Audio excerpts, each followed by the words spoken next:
Welcome to Oysters with a Pearl, the podcast series presenting the key outcomes of the eMSP NBSR project. My name's Kira G. I'm an MSP expert working at the Federal Maritime and Hydrographic Agency in Germany, and I'm delighted to be a host for this series. The EU-funded eMSP NBSR project brought together MSP planners, experts and stakeholders from the North Sea and Baltic Sea regions to collaboratively advance MSP practice. Urgent emerging topics were considered in communities of practice, and a series of practical recommendations were developed. Today we are talking about ocean governance and how MSP can contribute to better ocean governance in the North Sea and Baltic Sea. I'm joined by Lodewijk Abspoel from the Ministry of Infrastructure and Water in the Netherlands, who is one of the creative minds behind the eMSP project, and he's also an expert on ocean governance issues. A very warm welcome to you. Thank you very much. Good morning, Kira. Good morning to you all. Now, ocean governance is a pretty big word. What do we actually mean by ocean governance? And more importantly, how does ocean governance relate to MSP? Indeed, it's a big word. The ocean is a big part of our world. Perhaps if we cut it down, governance is how we as societies and predominantly governments or government organizations organize ourselves around topics we need to address.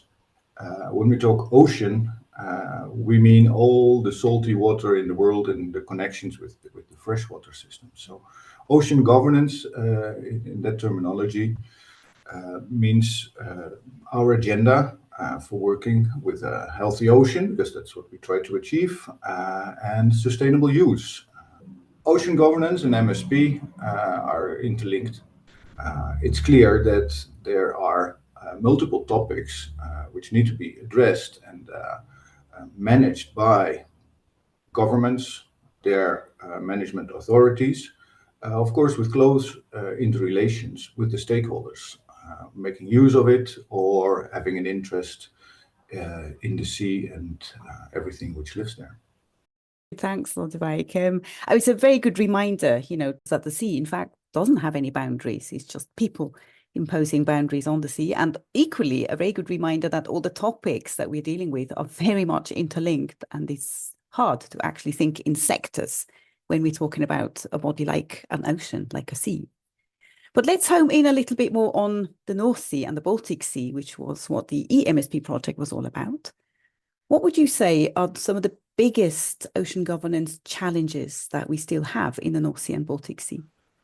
The biggest challenge overall is what do we do in the face of climate change and mitigating that as much as possible. With big focus on biodiversity. Biodiversity plays a big role in mitigating and resilience to climate change effects. What's helping is that in the two sea basins, we all have our marine or maritime spatial planning systems in shape nowadays. So the challenge for ocean governance is now to have a look, okay, how are the systems chosen by all the countries around the two sea basins, how they are playing out, and what can we do in next revision of marine or maritime spatial plans to keep the coherence going, to build in the biodiversity agreements, protecting, restoring, what are the effects of climate change, what can we mitigate, what do we need to further protect, and at the same time transform the economic activities, predominantly the energy system, into a net zero, net gain system. So in terms of both sea basins, of course, maritime spatial planning involves understanding each other. And one of the other challenges is doing the joint research and getting the facts and figures and separating those from fiction well ahead of making political choices on where are we doing what at sea. A lot of the new infrastructure for energy will stay there for decades to come. So the better placed and the more environmentally sound we can do it as from the start, the better we hope the result will be. And for that, we need planners, we need silos to be broken down if they exist, and take an holistic approach to achieve the thing we want, to live in harmony with nature. Absolutely. I mean, I couldn't agree more about the silos needing to be broken down. And it's also a good reminder that we actually have MSP in place now in all European countries, but we need to keep adapting, keep improving, keep including new goals, new developments, new things that are happening. And also a good reminder, inclusion, stakeholders, talking to people is really one of the essential criteria, I suppose, for MSP, for better MSP for adaptive planning. But especially, I suppose, when we look at transboundary ocean governance, that type of communication needs structures. It needs ways of bringing together stakeholders, policymakers, sectors, and so on. So when we look at the transboundary element in the Baltic Sea and in the North Sea, what governance structures would you say are already there that are working quite well? And where do we think some improvements are still needed?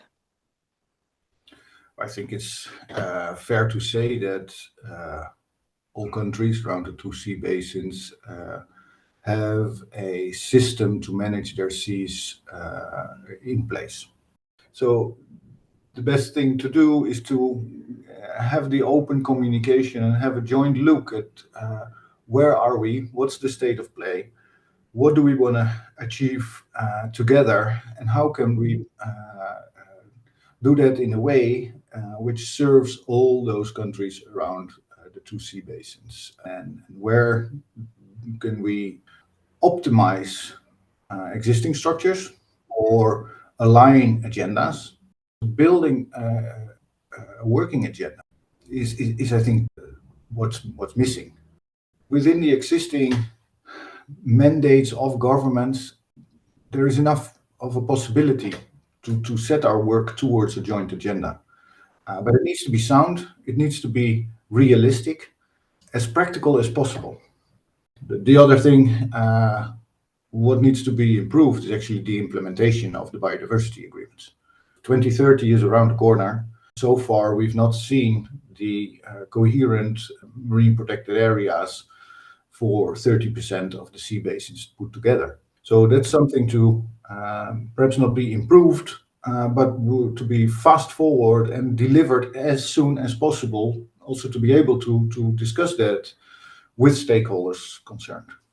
But I mean, that's one of the key challenges, isn't it, really, in ocean governance, in a way, to align the national processes, the national interests, the national systems with what is a sort of international or a global effort at the same time. I'm glad to hear also some solutions and some ideas for new platforms and for dialogue, really, to then enable that discussion as to what is feasible, what's realistic, what can, in fact, then also be implemented. Well, the vision is there. No greenhouse gases in the air or in the water, and protecting biodiversity. So we don't need a new vision, but we do need a time horizon for our maritime spatial planning developments, which is stretching us further than the horizon some of the plans are working on right now. And what do we need to do right now if we want to get there together? I think that's the biggest challenge for governance and transboundary maritime spatial planning. So perhaps going from national planning to strategic cooperation for long-term ambitions. And I think both sea basins are on a path to get that talk going. Around the North Sea, for instance, we started as the Netherlands with the French authorities, the Greater North Sea Basin Initiative. Yes, tell me about that. What's that all about? So the Greater North Sea Basin Initiative, so it's an initiative to get that agenda going and to discuss on ministerial level between all those 9 countries and the European Commission what we need to deliver at what point in time to actually get that result of net zero, net gain, and what can we do in the meantime. So it's a support system for maritime spatial planning.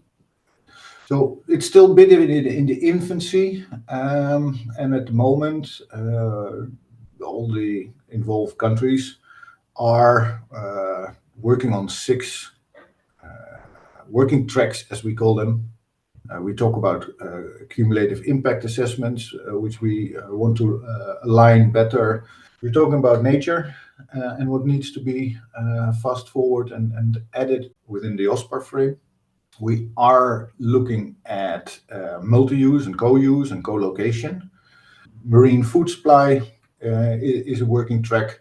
These are all topics which have not been sufficiently addressed in a holistic manner.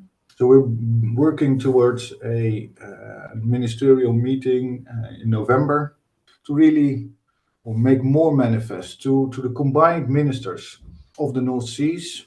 Where are we and where do we need political guidance on the next phase of implementing our joint targets to achieve the results we want to. It's heartening that also the political level is involved, that the ministries, the ministers themselves are actually, going to listen, join this initiative. I think that is so important. The only way to get coherent cross-sea basin MSP put together is by the political steering. And the political steering not from just one ministry, but from the ministers responsible for all different topics we're talking about. Exactly. Absolutely. Well, that leads me to the last question, I suppose, in this podcast. Now, you are obviously the brain behind the eMSP project, one of its instigators. Thank you, but you are. But now the project is complete, or almost complete. I wanted to ask you, from watching it, from experiencing it, from being part of it, what did you find particularly inspiring about this project? It was quite innovative. It had a new approach. It had learning strands. It had communities of practice. It developed lots of results. How do you think a lot of these ideas that have come from the project will be taken forward? What I found very inspiring is that within the project, all partners managed to take a broad look and do what's sometimes difficult in our work, is to keep a focus on how things are interlinked. So in terms of getting monitoring and evaluation well organized, there are lots of things you can say about monitoring and evaluation in itself. But you need to know, what are we monitoring and evaluating? So we need to have a look at the ecosystem-based approach and biodiversity targets. And we need to have the data and information and be able to have communication technology to feed that in. And so although all the 5 learning strands have really managed also to focus on their topic, they managed to also interlink it into the project results. And what I also found very inspiring is the vibe working with new planners, the planners of the future. I remember on ocean governance, we were sitting in a room in Denmark at one point, and we've got more than 10 years or 20 years of experience in this field of maritime spatial planning, and somebody is completely challenging us with the fact that we need to do it in a different way. So there was a very open space in reinventing, and this is what we think we need to do. So, and I think that resulted into very inspiring talks and very sound advice delivered by the project. A good vibe coming from the project, new blood coming through the ranks. Couldn't be better, really, could it? We need it if we want to achieve the 2050 targets we've been discussing, and the intermediate goals of 2030. Yeah. Brilliant. Thank you, Lodewijk. Thank you for an excellent conversation on ocean governance. You're most welcome. And thanks everyone for joining us today. If you'd like to find out more, check out the eMSP website on www.emsproject.eu, where you can download all the policy briefs and reports, including the one on ocean governance. And don't forget to tune in for the other episodes, which are also available on the website.